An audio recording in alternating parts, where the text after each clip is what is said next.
I request Dr. Vandana Mishra to introduce the second speaker of the day, Madam Madhulika Mundra. Over to Dr. Vandana Mishra. Thank you, Mukta ma'am. Good afternoon, everyone.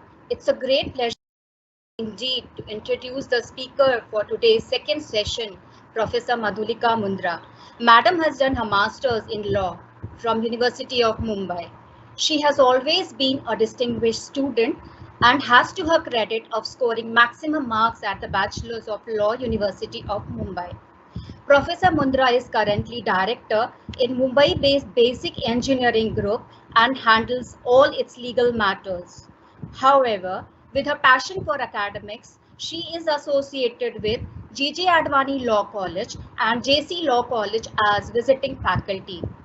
She also contributes through various print media and conducts seminars and webinars on current issues. I invite Professor Mundra to address the virtual gathering on self-plagiarism and Indian perspective. Let us make this count. Take care and stay safe. Over to Madhulika ma'am.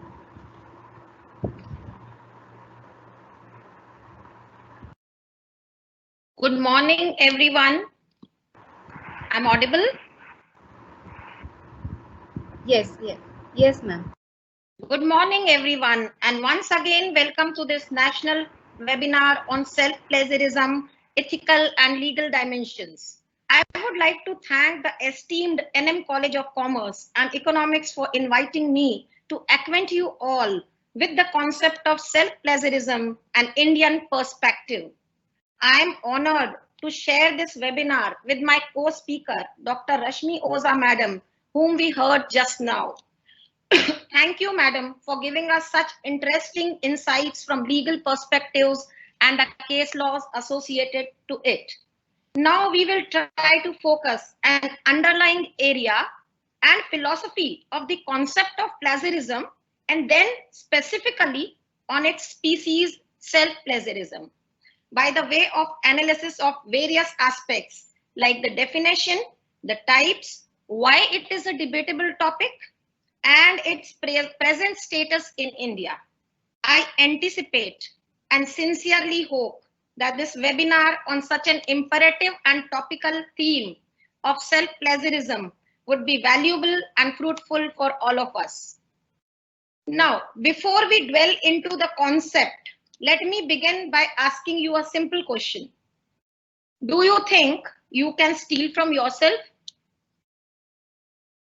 Okay, if you think that's not possible, then let me tell you, it's very much possible, especially in the field of research and academia. One second, share kiya hai na?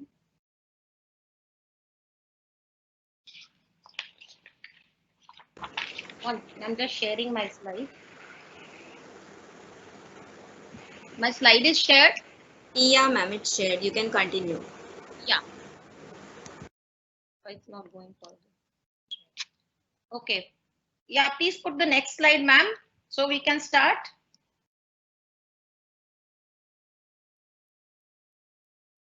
I think you are doing it. Yeah.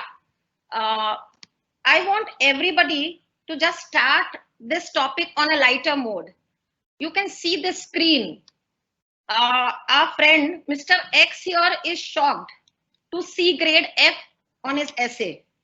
Now he's unable to understand why he's marked so, as he had secured grade A on the same essay last year. The whole problem, my friends, arose not because of his matter or the content in the essay, or even because of the discretion of the teachers, but due to his reproduction and copying the same. This action is termed as self-plagiarism. Next, please. Let's understand now what is self-plagiarism. To put it simply, it is just use own's previous work, say work A, and without citing it, put it in the work B and name the work B as something else. This is also known as academic fraud. duplication, publication, text recycling, multiple publication, and so on. Nowadays in India, when we'll be, as Madam also mentioned, the term text recycling is more prevalent and used synonymously with self-plagiarism. So we do not see, now coming to the definition part, as this is a very, very nascent concept for India, this particular aspect doesn't see a lot of definitions and not anyone with the precise kind of thing. Okay, so per se the most accepted and widely used definition is that of Professor Miguel Roy. He says that when authors reuse their own previously written work or data in a new written product without letting the reader know that this material has appeared elsewhere.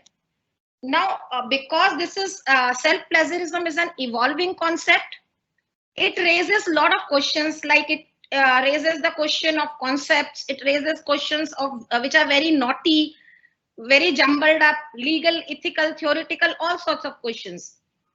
And since the concept is evolving, we also find arguments for and against it. Okay, so according to Inspecting Roy's, Professor Roy's definition, which says self-plagiarism occurs when author use their own previously written work or data and make a new work out of it. So without letting the reader know that this material was published elsewhere. This is a broader aspect. Now let us consider from the reader's perspective. Problem arises because the reader thinks he is getting a new material when he is looking for your second paper or your second book, whereas what he is given is actually the same old redundant material wrapped in a new cover. What we did was, what the author did here was just wrapped it in the new cover, named it differently and handed over the same material.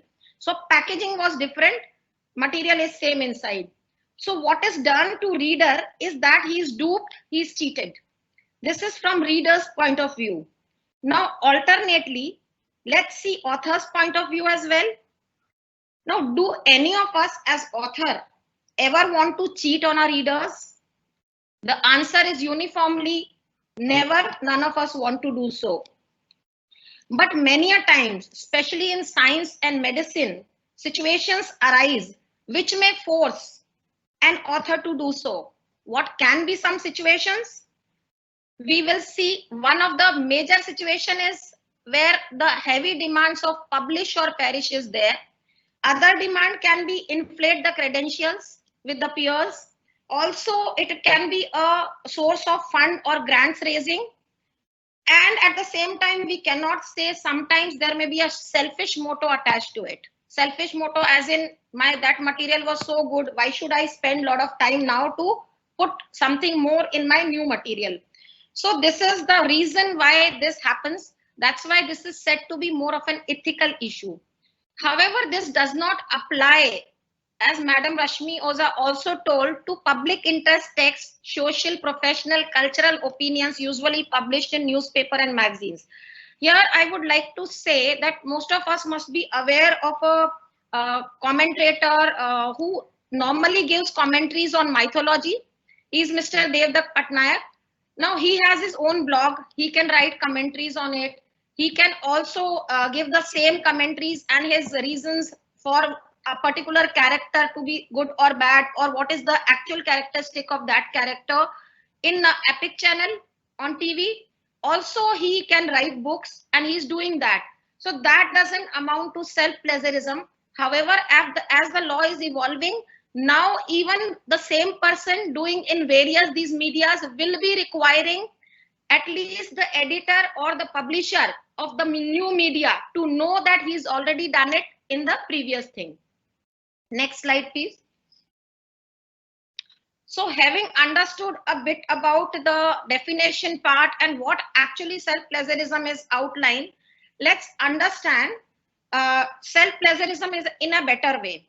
Now, how I say in a better way, because self-plagiarism, as I told you, is something species of a larger genus plagiarism. So it has to be compared with that and seen the similarities.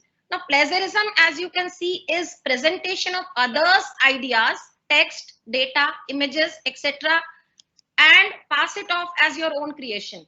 Okay, that madam had very well taken that it is also given under the Copyright Act, though we do not explicitly find the word plagiarism there in the act, but this action is known as infringement and under section 51, and there are applicable punishments also which she dealt with. Now, what is actually plagiarism? The ingredients of plagiarism say that a person who is doing plagiarism is doing two things. He is doing a theft as well. He's an imposter. Okay, because theft because you have taken somebody else's thing, imposter because you are passing off that thing as your own. Okay, it's easy to detect nowadays because we have lot of plagiarism detectors. As soon as you put, you can find out that this has been occurred somewhere else. And it is illegal. Why it is illegal? Because of the notification or the guidelines which have now consecrated and become law. And those guidelines specifically say that plagiarism is illegal. Coming to the self-plagiarism and its relation with plagiarism. Plagiarism is take somebody else's thing. Self-plagiarism is take your own things, your data. So there cannot be termed as a theft ingredient in that, whereas there is definitely dishonesty or unethical part. Why? Because I don't want to spend a lot of energy on my second work and I am taking the material from my first work. So right now we can say it is relatively difficult to detect, and we won't say it is illegal, because why I'm saying this is not per se illegal till now in India, as madam also mentioned that we have a very recent notice of 20th April 2020, which says that now self-plagiarism is this, and they'll come up with the parameters. So soon we might be seeing some parameter and changes in the major copyright law also from the UGC point and from the academic point. So basically, yes, it is unethical. We have all understood. So coming to the last point in this slide, plagiarism we can say is a subversive act, meaning to say it's a very troublesome act. It troubles others. Now I have created something and you take it. The fruits of what my labor have been taken by you. That's why it's a very, very troublesome act. Whereas self-plagiarism is due to oppressive cultural forces of proprietorship. What do I mean by this? This means that as we discussed, there is a peer pressure. I want to increase my credentials. I want to increase my intellectual property rating. Say my number of papers from 5 should go to 50. So what I do, I land up in first 5. I spent a lot of energy. I framed it so well. So the same thing, to increase my proprietorship, I am doing this particular act of self-plagiarism. And as we already discussed, self-plagiarism is a type of plagiarism because plagiarism itself is a big genus which contains a lot of other plagiarisms. Some of them are direct. Direct means you are taking somebody's whole material and pasting it in your own and just naming it your and giving it for publication. It can be mosaic, where you are taking few parts of somebody else's presentation or the material, and what are you doing? You are putting your something and giving it for publication. Also, one interesting type can be accidental. Accidental means here you wanted to give the credit, the acknowledgement to the author from whom you borrowed. Normally, that is all of us what we do when we write papers and research papers, that we do a citation which says that I have picked up this thing from so and so material. So accident plagiarism happens when somebody is not quoting the citation properly or forgets to quote the citation. Okay, next please. Now please change the next slide. Okay, having understood the relation between plagiarism and self-plagiarism, let's understand what makes self-plagiarism wrong in academia. Because it's my own thing, why I can't use it. So let's understand that in research, if I am doing self-plagiarism, taking my own thing from material A, making material B, C, D out of it, it is defeating the whole purpose of my research. Okay, so the whole point is here, what I'm adding value is nothing new. The point is that no new finding is there in my paper. It's just a paper named differently. And the information shared by the author is absolutely redundant. And if the information is repeated, basic outcome of that will be it deceives the reader thoroughly. Okay, coming from the copyright perspective, that why it is wrong from the copyright perspective. It is interesting here to note that copyright is a law which gives, it is creation of statute which tells me that yeah, you have created something, you have entire right to do so many things on the copyright. You have right to copy, you have to right to do issue copies, publish, adapt. You may do n number of work on your creation, your work. Why? Because the principle behind the copyright law is that it wants to reward financially as well as it wants to give recognition to the creator. So here we will stick more to the academic side. So we say the author of a paper or a book. So publishers copyright. And now suppose here also we have to consider two dichotomy. One may be the author and one is the publisher. Now if author and put the next slide please. Yeah, this one. So if the author is different, meaning to say I author a book, I don't have a means to publish it myself. I obviously give it to a publisher, say Eastern Book Company or something. Then my copyright I have already transferred. Before I transfer my right, all rights remain with me. I can even give my paper for making a film or a drama and I might encash whatever out of it. Once I give it, hand it over to the publisher, then my rights remain limited only to the special rights which say that nobody should mutilate or distort my work. Now, this is what about copyright, that if I give my work to a publisher, his copyright is infringed because he doesn't know he has published your article and now again you are publishing your same article with some other publisher. So you are infringing the copyright of the publisher because that right you have already transferred.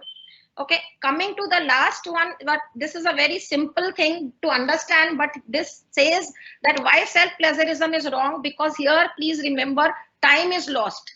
So once your journal publication figure out that self-plagiarism was there, what will happen? It will be caught. Once it is caught, the publication process might be delayed or blocked. So what happens in a nutshell is time is lost. Your paper may be rejected or you may be given it back to redo it or correct it, whatever is required. So it wastes the development of the whole academic of a country. Okay, coming to the last line, self-plagiarism is wrong, as we already discussed, from readers' perspective, because they are deceived thinking that this material is new. Okay, please change the slide. So we can conclude that it is wrong from the perspective of the reader. But as I mentioned, we have to also discuss from the author's point of view. As we have been talking that this concept is a nascent context and it is an evolving concept. So different scholars have different views on it. There is not a uniform or a unanimous view saying to this is absolutely wrong or this is right. Okay, so let's consider two prominent authors who do not object to self-plagiarism. Now this is interesting.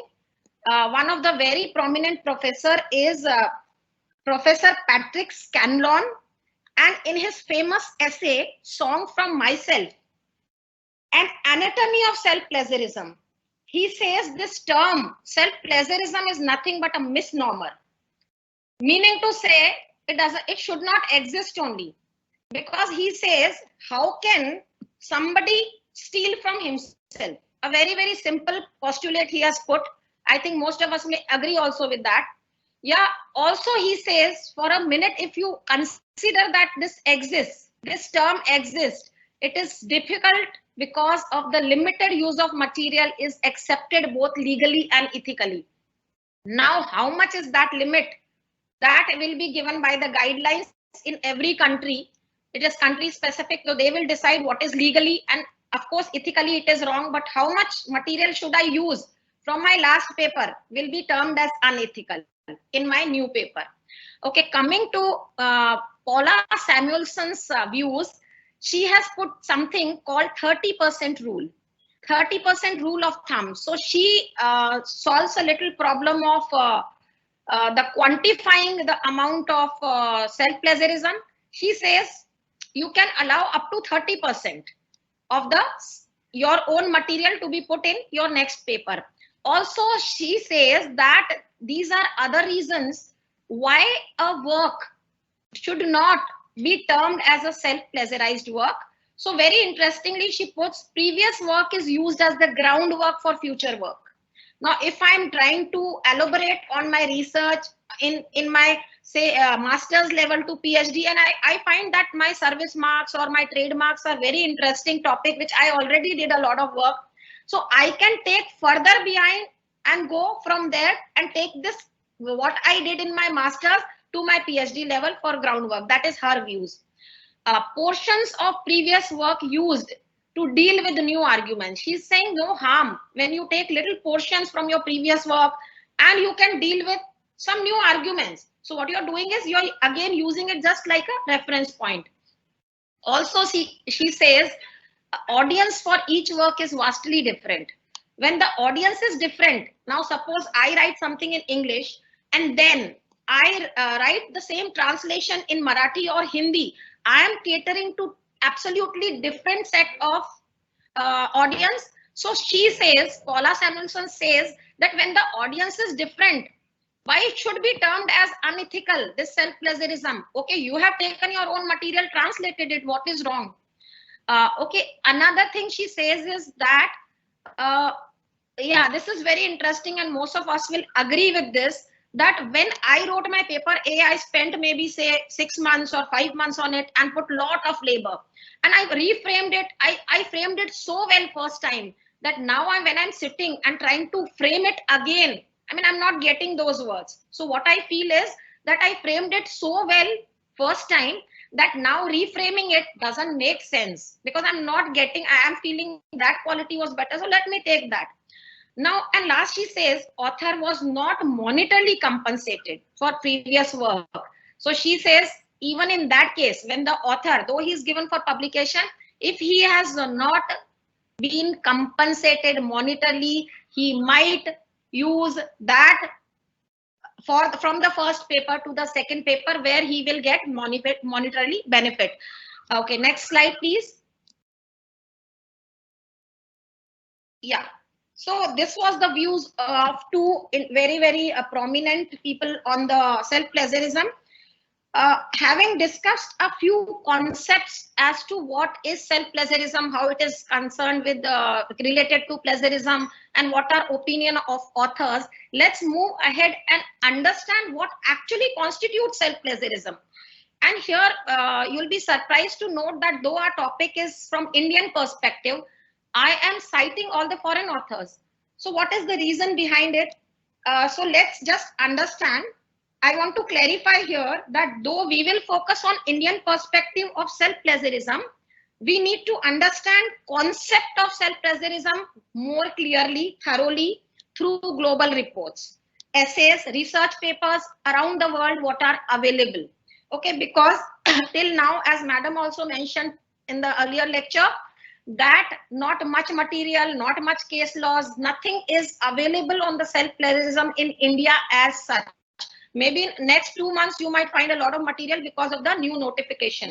Okay, so that is the reason another prominent professor, Miguel Roy, whose definition we accepted as the most precise one, we will also consider the definition, divisions or the classification made by Professor Miguel Roy. So because he is trying to put self-plagiarism into 4 categories or slots. He says all this. So first we'll read the broad aspect: duplication, publication, salami slicing, text recycling, and copyright infringement. So I'll say about everything. So he says these are the 4 basic categories or the divisions where you can say that, okay, all this, if you do 4 of these things, somewhere or the other you are coming under self-plagiarism. So let's understand this term, duplicate publication. Now, duplicate publication, as it says, taken from something, ऐसा का ऐसा दूसरी जगह पे छाप दिया. Okay, taking just from one, pasted it to other. And here this is also termed as academic dishonesty. So the practice of republishing means it is nothing but a practice of republishing all your material, or maybe substantial part, maybe say 70 or 80% of it from an article for more than one audience. Okay, so here the substance matters. If the substance is same and you have changed the title, as we discussed, that old material wrapped in a new package. So this is what normally happens in duplicate publication, and it is very, very common in the medical field. So a person from a medical field might, in his first medical journal, he may put that material. The same he may put in some specialty journals. Okay, let me tell you, this is very, very dangerous from even the medicine point of view. Why? Because this overestimates clinic trials. Now let me give you an example here for better understanding. Just now the COVID-19 vaccine trials are going on. All of us are wondering that sooner we get the trial, we the sooner we get the drug or the vaccine to it, our life will be very easy. Now every day everybody is vouching that how much of experiments, how much of research has taken place in this field. Now few of the people who are just doing a research of say 1 or 2 papers, put little data, take this data and cite that they have made 10 papers out of it. And then we say, okay, after 10 papers also this person has not achieved anything. And it is like showing me that lot of research, if you combine 10, 15, 20 authors, what we feel, the whole department is doing lot of research, hundreds of papers have come on COVID vaccine. Still, why is it not getting the shape of what it should take? So basically what I want to say, this duplicate publication can be a very dangerous thing, because basically it gives you an overestimation of what is actually done. Okay, also it is bad from the view that it takes valuable time and space in highly selective journal. Why it is taking time? What do I mean by this? Because this material we already published, and now the time of the publisher, editor, reader,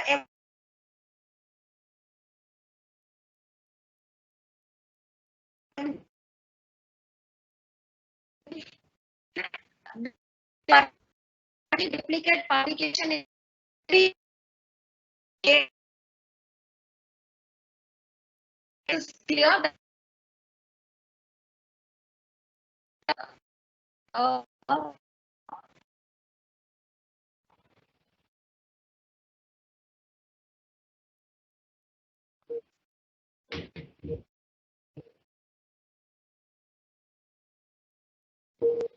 क्या कर रहे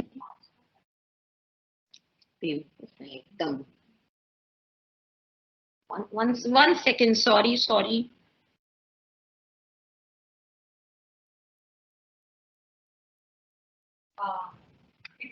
Sorry for the technical sorry glitches, for participants. am I audible, madam? Sorry. Yes, ma'am, you are. Sorry, You sorry. are. There was a little technique. Yeah, sorry. So I think we have understood what is duplicate publication very clearly. So duplicate publication is basically nothing but a academic dishonesty, republishing everything which you had published before. Now coming to salami slices. This slide says, this is the term given by Roeg. He says salami slicing is like one big study I make, one book I write, and from that one larger study, I am doing multiple publications. Okay, so basically here what is happening, my one larger study, which I spent a lot of time and energy, now I'm encashing by doing multiple publications from the same study. So basically it is misleading the readers. Also it is misquoting author's output, because you just worked on one major thing and now you're trying to show 10, 15, 20 things out of it. It is just adding to the number of papers in my CV, but no material, no kind of any contribution from my side in the research. Now, this is an interesting term, the third category, text recycling. This text recycling is the term, as we say now, interchangeably used with self-plagiarism. This is something which all the scholars of this area say that it is a little problematic area. Now, why problematic area? But it is good to note that the new notification, the foreign authors say it is a problematic area. We'll discuss how. But our new notification of 2020, April, has clarified this term and given us that if you do these particular categories, you form text recycling. So from Indian perspective, the things are becoming more clearer than what it was prevailing 2 decades back in other areas of the globe. Okay, it is actually what it means. It says copying of portion of one's own previous work. Now it's portion. So what you did here is how we recycle. Suppose we recycle something like the plastic bottle or something. The plastic, the actual material remains the same. But what are we doing? Some new thing is shaped after recycling. So this word is important, that it is recycling of the text. Majorly, it may be done by, rearranging your paragraphs, your words, your meanings. And one of the very, very, prominently used text recycling is paraphrasing, where you either change the voice or change a larger sentence, a complex one, into a simplified, or it can be alternate, the simplified into a complex, but your idea was not your idea.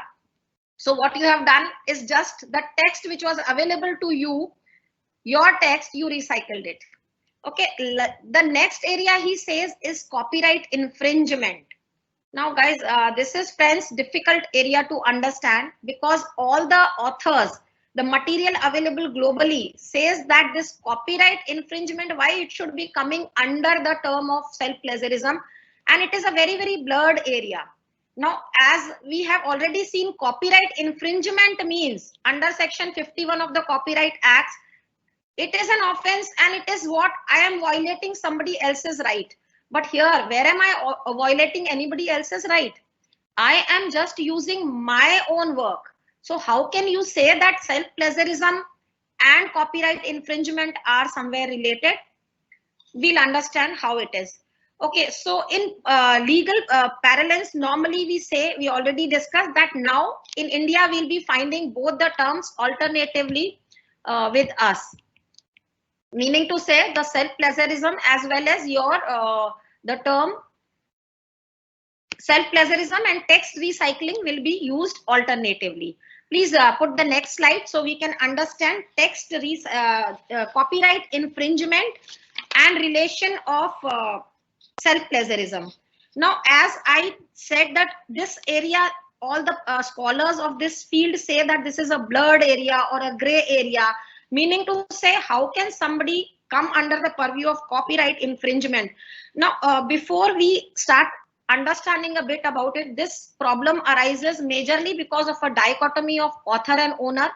So if we assume one case like where the owner has given the rights to the author has given the rights to another publisher who becomes the owner, it is a clear case of copyright infringement. Now, as we have seen, this is plagiarism and there is no right with the author right now. He already transferred. So this won't come under self-plagiarism. But alternately, if owner and author are the same. So before we discuss this part and how it is copyright infringement coming under the purview of self-plagiarism, I would like to just tell you a little features of Copyright Act. Now, this Copyright Act is a statute, Indian statute, which gives us the author, the creator, the maker of anything, an absolute right, exclusive right, a monopoly over my rights and multiple bundle of rights to do whatever I want with my creation. Whatever I want, I can do with that work.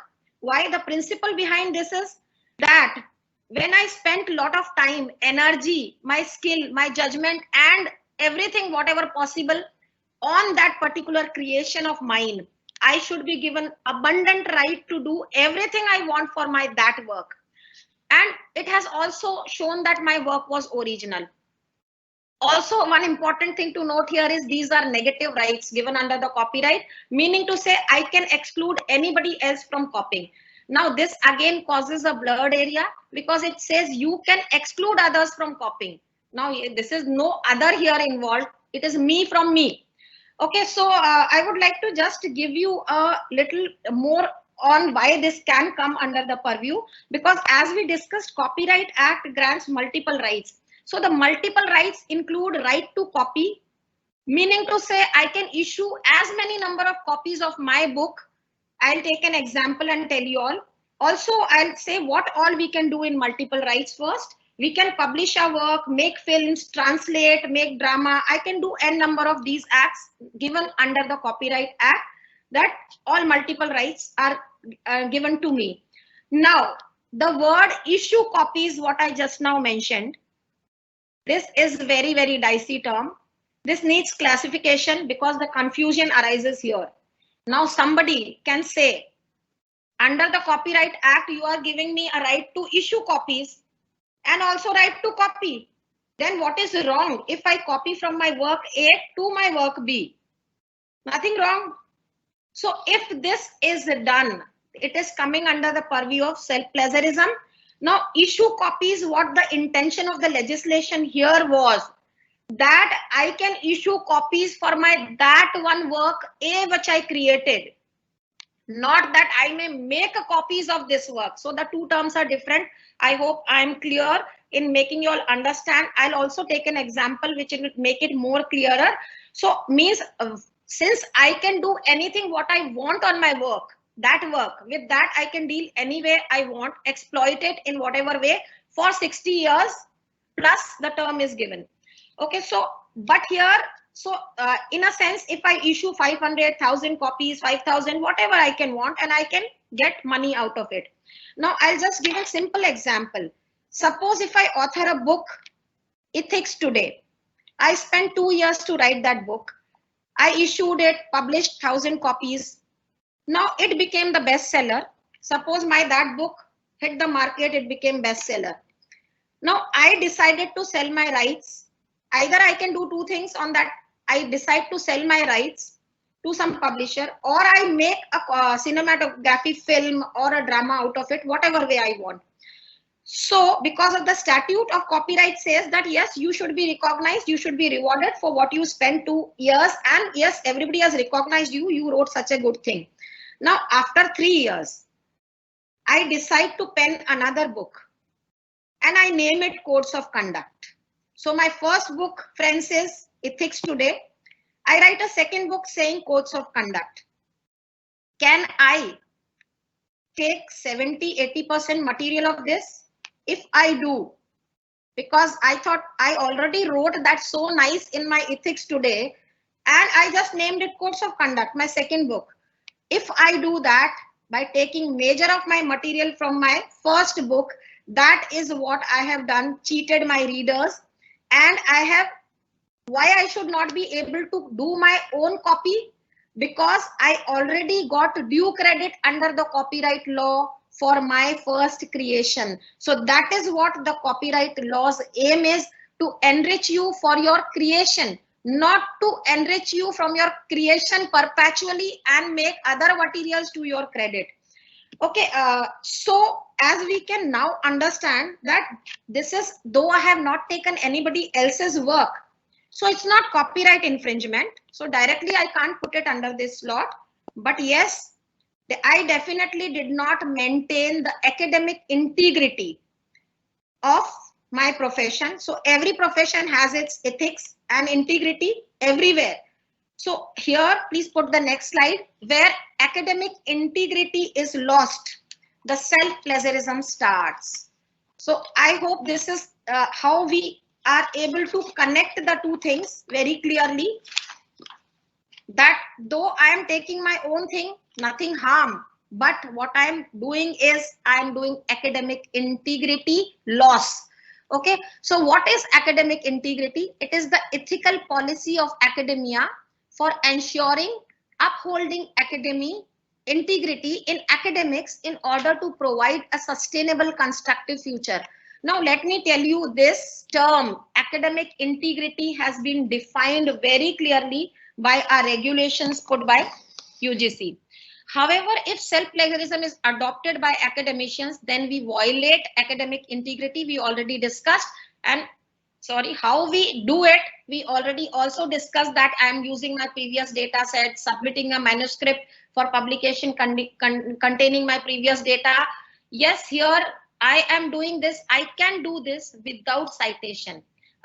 With citation, sorry, my own citation I should give. I have quoted so and so thing in my previous publication, then it is not wrong. If I am submitting a manuscript for publication second time using the same data, if without citing that it is used in the previous publication, I am violating the term called academic integrity. So what is academic integrity? It is defined as intellectual honesty in proposing, performing, reporting any activity which leads to the creation of intellectual property. So I'll repeat, intellectual honesty in creating, either if I'm proposing, performing, reporting any activity by which I'm creating intellectual property. So that is intellectual, that is my academic integrity. And this term, if I am not following, then I am somewhere doing self-plagiarism. Okay, and academic integrity, now let's understand that who takes care of academic integrity for higher education. So for that, please put the next slide.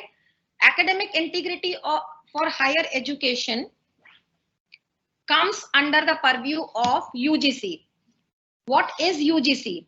All of us know as academicians that UGC is the commission, the grants commission made for University Grants Commission to take care of the higher education in India. So I just want here to say that how we formed UGC. So Government of India in 1956 formed UGC.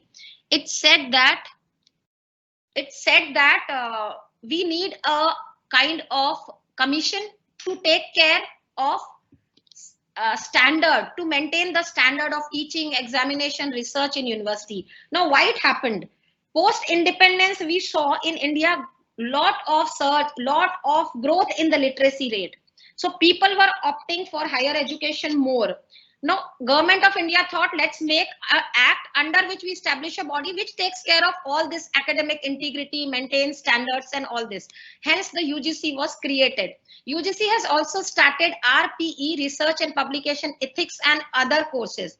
Here it is important to mention that UGC follows global standards, and that's why we are also considering the definition of the global scholars and others, and also UGC sees all the COPE guidelines.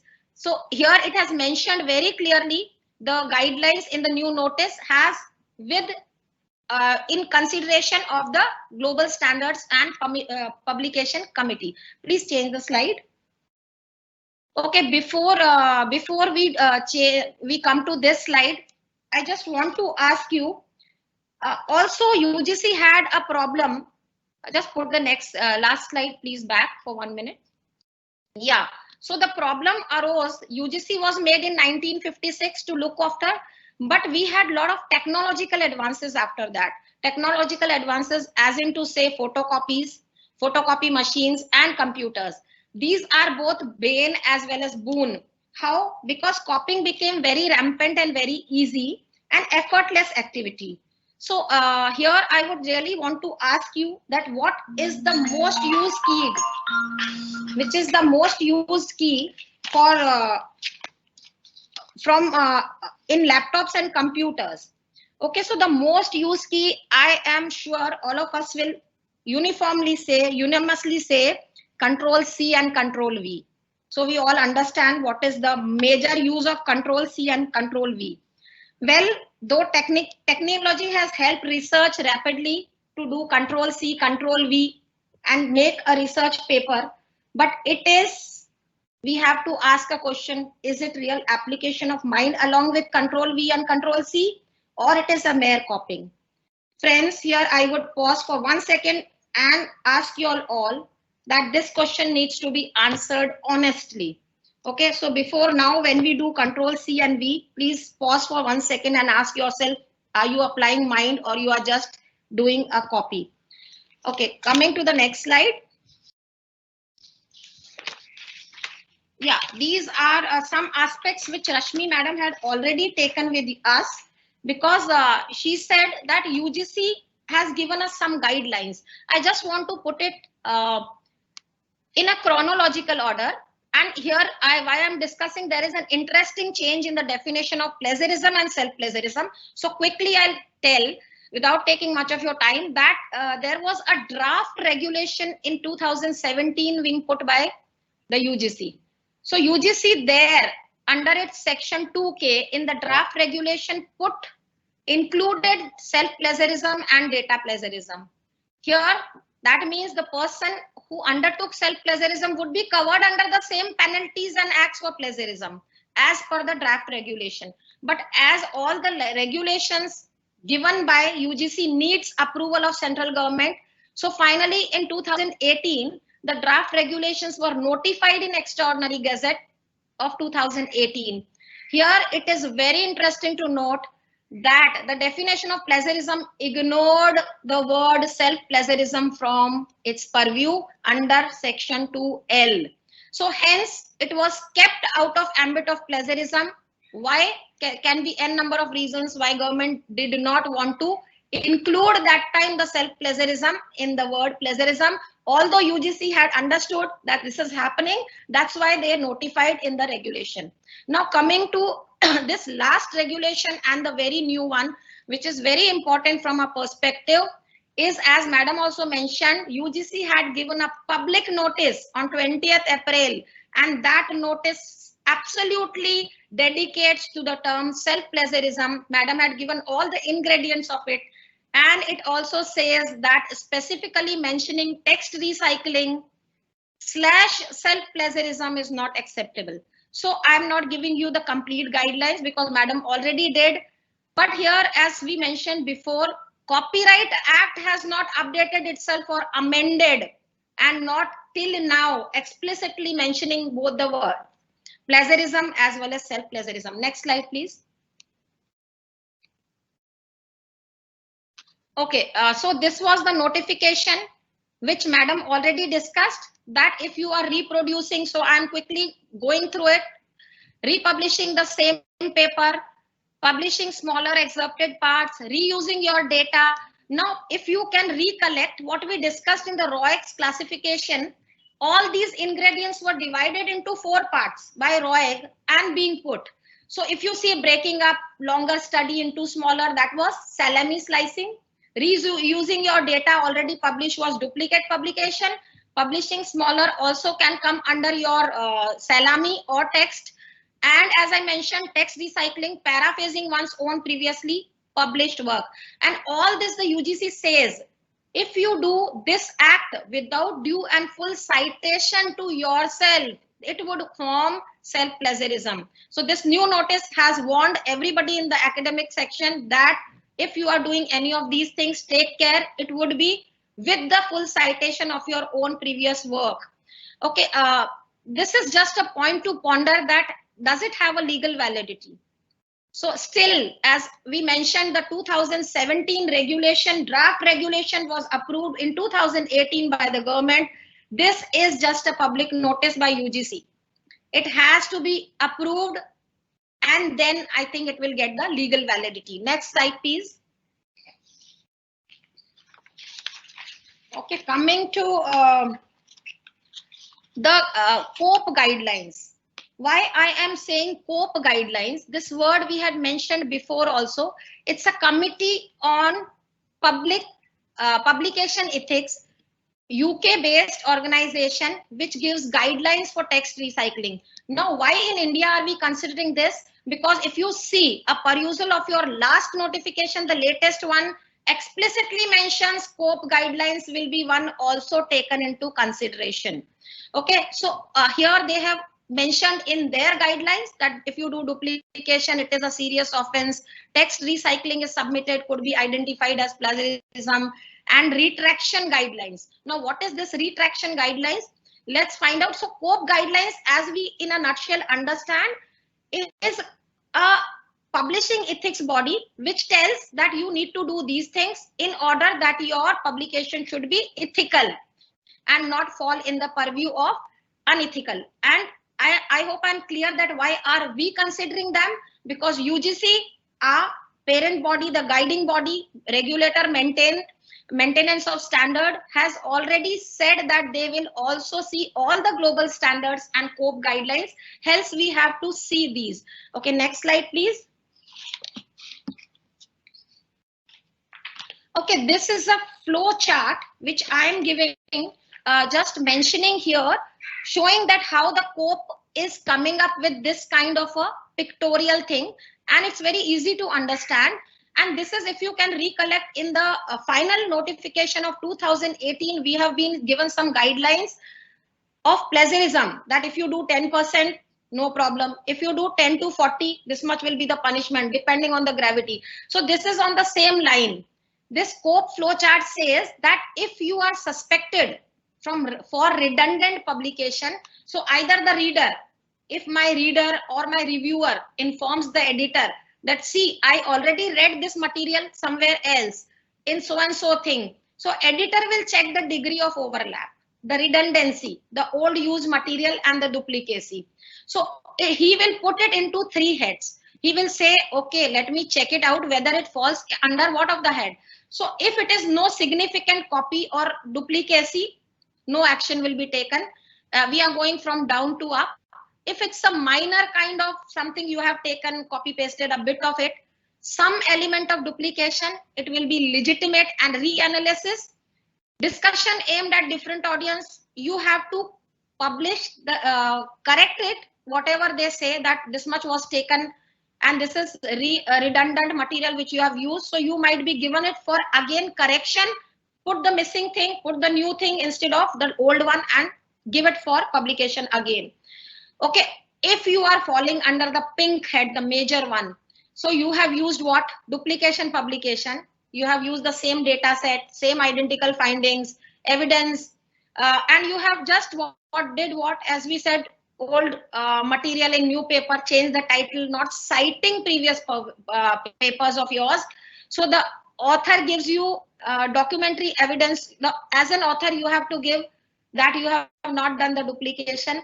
Now, author, if he does not respond, what can be the repercussion? And why we are discussing this flow chart? Because what I think is we are going to soon follow this for our purpose also in very much Indian perspective. This has to come in our act also. So what will happen if you are falling under the major flaw? The publication would be rejected completely. Okay, other things, if they find, okay, a little matter is seen, satisfactory, unsatisfactory, depending on the gravity of your offense or the gravity of your copying or your unethical matter, they will decide in which slot you should be done, and your material should be rejected, or it should be accepted, or it should be corrected. Next slide, please. Now, this is just a quick case study by COPE. This is a recent case of 2017 and 18. Here, they discuss when such a thing, what we said, the flow chart say it comes to the notice that, okay, this has been republished or it is a recopy of what you did before. In such case, the facts are being seen. So the facts of this case were if you just notice, there is an article and a journal A, and article A published by 1 to 6 authors, co-authored by 6 people. On June 2017, this journal published an article co-authored by 6 people. And on January 2018, a journal B published article B. Now, guys, this is what we have been discussing, friends, that article A termed as article B. But here, please note, one of the co-authors changed, and co-author number 1 was missing in the second article, and somebody else took his place. So number 7 joined instead of 1. That is the change, and they changed the journal. So when it came, journal A, when it saw that article B published in journal B is identical to what it published, so it was nothing but a recycled text. So what can happen in this? So issue arises here accordingly, whether it will be salami publishing, whether it is salami kind of slicing you have done, or what kind of, and what the editor should do. Should the journal B editor or A editor, when it comes to their notice, should they inform the other editor? before, or both the journals can retract. Retracting means your work is taken away from both the journals. So it will be decided on how much is the material you have tried to take in these two journals. So however, in this case, this is anonymous. The name is not given of the party. So we are saying 1, 2, 3. What was discussed here was that the authors did not have a intention of cheating. Rather, they were inexperienced. So it happens sometimes that, you are not sure that whether your article is of that category, it will be accepted by so and so journal. So what we do, waiting for some time, we say, okay, let's put the same material for publishing in some other journal.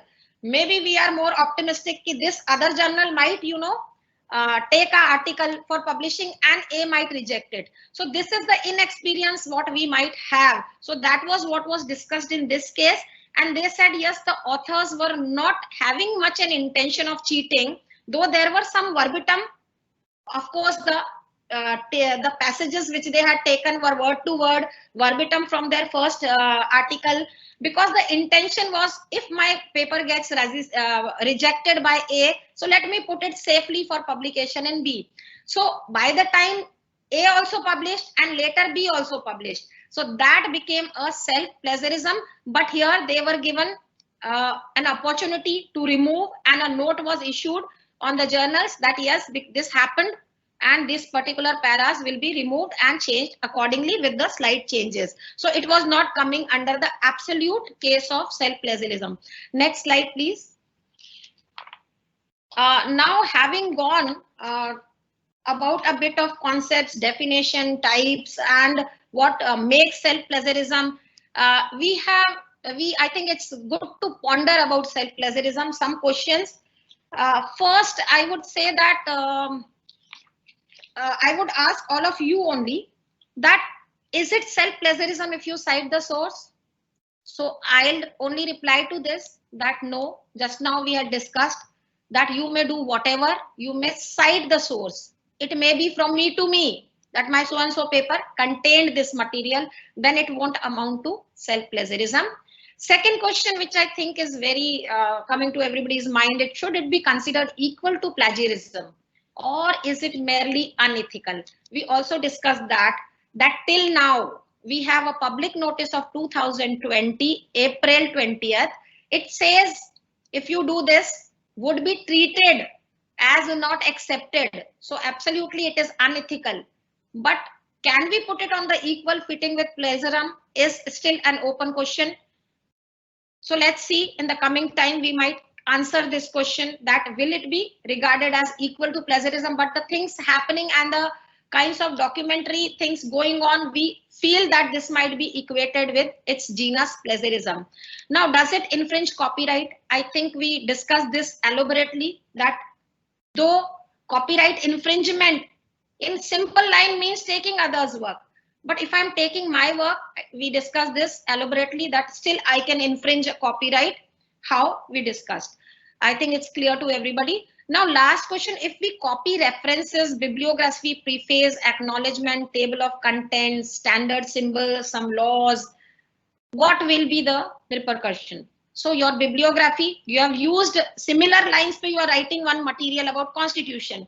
You may be considering the same number of books. So you can take from your article already published. So say your bibliography contains 20 books. So you don't need to work again on your bibliography. You can take it. So this is excluded from the purview of self-plagiarism. Yes, it is excluded because it is not a copy of your intellect or material. It is a copy of the list of books which you consider, and because your topic is similar, you may do these kinds of copies. It's being excluded under section 7 in the guidelines notified in 2018 regulation by UGC. Now we have already discussed this. A very dangerous thing which happens in medical field is self-plagiarism is dangerous since it can lead to overestimation of efficacy of intervention in clinical trials. So actually what is happening is just stage B or C, and we are thinking it's going to come over and it's getting to stage Y and Z, and soon we might have the results. So it is, giving us everybody a wrong picture of what should have been actually done. Now, next slide, please. Yeah, so how can you avoid it? What are the ways to avoid your self-plagiarism or plagiarism? The basic, as we always say in every work we do, guys, friends, do your original research.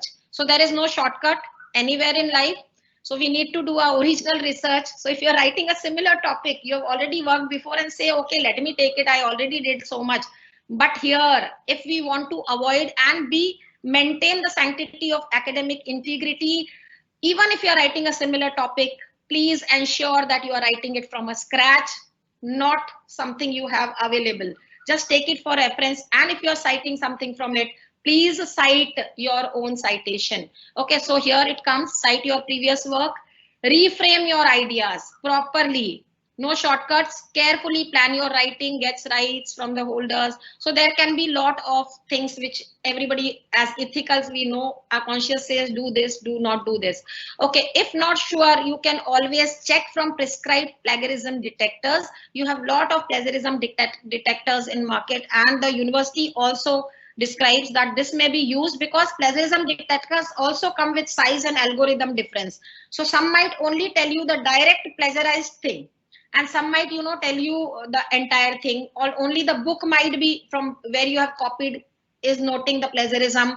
So the various categories are there depending on what you are doing, the research paper or a book, and your supervisor or departmental authorities can well tell you. Next slide, please. Finally, we are coming to the end of the session, and I quote Pablo Picasso, to copy others is necessary. That is his saying. To copy others is necessary, but to copy oneself is pathetic. I think in a nutshell, he's tried to say what is self-plagiarism. Thank you very much for your patient listening. I hope we understood few concepts. Thank you.